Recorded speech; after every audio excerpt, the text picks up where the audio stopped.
a type of witchcraft that's going around right now, a type of spell that is being casted onto the public, and most people don't see it.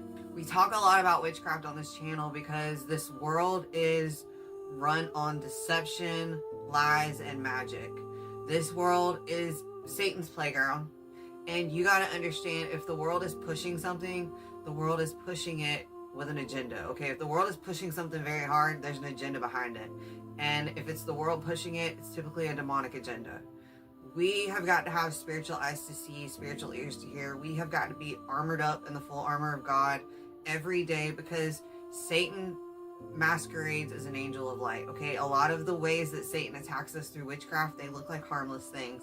They look like things that, oh, that's nothing, but in a spiritual sense, it is something, and it's doing something to you whether you understand it or not. So what we're going to talk about today is the spirit of nostalgia. See this from music artists, you're going to see this from TV stars, you're going to see this from people on social media with large platforms.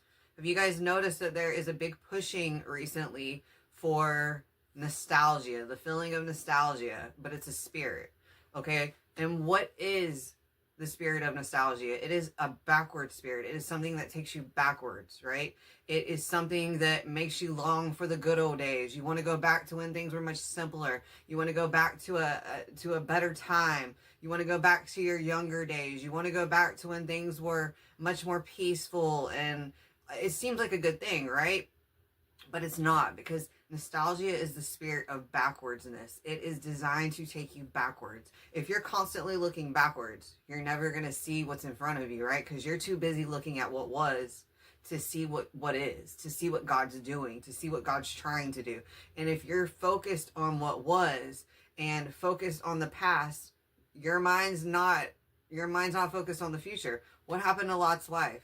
She looked back and turned into a pillar of salt.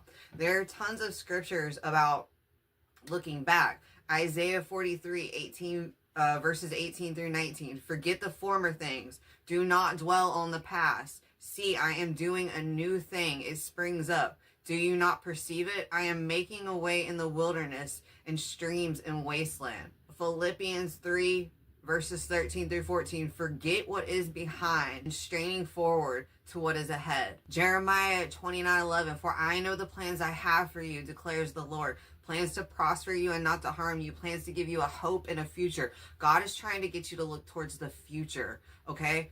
The enemy is trying to get you to look behind, because when you look behind, it gives you a spirit of stagnation. You go backwards instead of going forwards. God is trying to move you forward.